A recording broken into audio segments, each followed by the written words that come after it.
Hello and good morning, friends. This is Deep and welcome to another new blog. আজ এখন আজ হচ্ছে 16 তারিখ শনিবার, উইকেন্ড। তো উইকেন্ড যখন পড়ে গেছে 5 দিন কাজের পরে, ঘরে বসে থাকার কোনো মানে হয় না। এখন বাজে 4টে। কাল রাতে হঠাৎ এক বন্ধুর সাথে কথা, ঘুরতে যাওয়া হবে সকালবেলা ছোট একটা মর্নিং রাইড, যেখানে নাকি সানরাইজ দেখবো। তো আমরা উঠে গেছি, মোটামুটি 3টের সময় উঠেছি, এখন অলমোস্ট রেডি। এখন যাব গাড়ি বার করতে। আর যাদের সাথে যাব, বন্ধুরা আসছে, ওদের সাথে মিট করব, দিয়ে এখান থেকে বেরোবো। আর আজকের ডেস্টিনেশন হচ্ছে মন্দারগিরি হিলস, সানরাইজ ভিউ। দেখা হচ্ছে তোমাদের সাথে রাস্তায় আবার, চলো।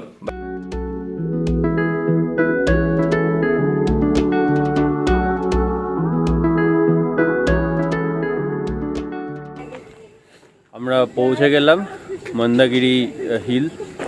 এবার এখানে বাইক পার্ক করেছি, ওই যে সবাই দাঁড়িয়ে আছে, চুল সেট করছে, এটা সেটা করছে। এখানে অনেকগুলো পাহাড় আছে, but I was expecting the bigger one. এটা কিন্তু বড় পাহাড়টা নয়। এই পেছনে যেটা দেখা যাচ্ছে ওটা, ওপরে একটা মন্দির আছে। গাড়ি পার্ক করে এখান থেকে হেঁটে যেতে হবে, স্টেপস বানানো আছে। চলো যাই, চলো আমাদের সাথে তোমরাও।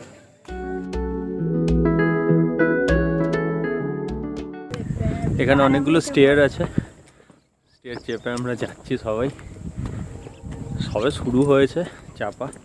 সবাই বলছে যে কিছুই মনে হবে না, সবাই নাকি চলে যাবে। দেখা যাক।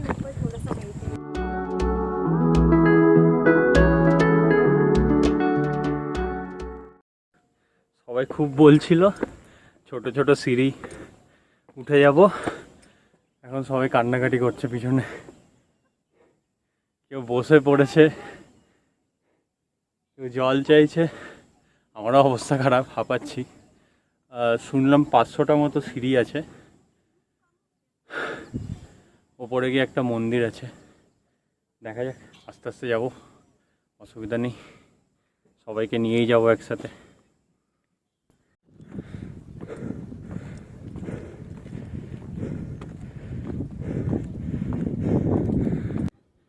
আমি টপে উঠে এলাম, 500টা স্টেয়ার, হাঁপিয়ে গেছি পুরো। ওরা এখনও আসছে, একটু আস্তে আস্তে আসছে, বসে বসে। ঠিকই আছে, আসলে এমনি নর্মাল উঠতে হলে ঠিক আছে, সিঁড়ি চাপতে একটু কষ্ট হয় ভাই। অনেক দম লাগলো। ওপরটা খুবই সুন্দর লাগছে।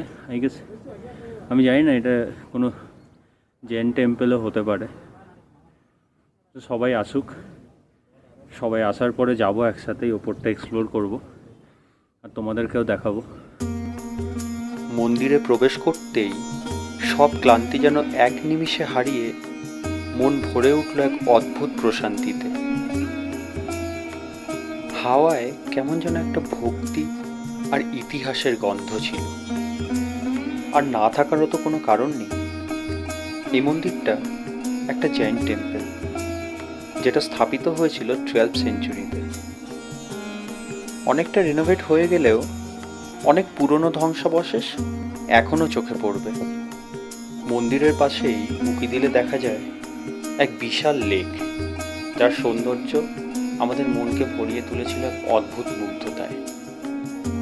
এত ইতিহাস ছাড়াও মন্দারগিরি হিল তার নিজের এক আলাদাই পরিচয় বহন করে, যা হলো এই পাহাড় একটা মনোলিথিক হিল, বা সহজ ভাষায় বলতে গেলে একটা পাথরের তৈরি এই গোটা পাহাড়টা।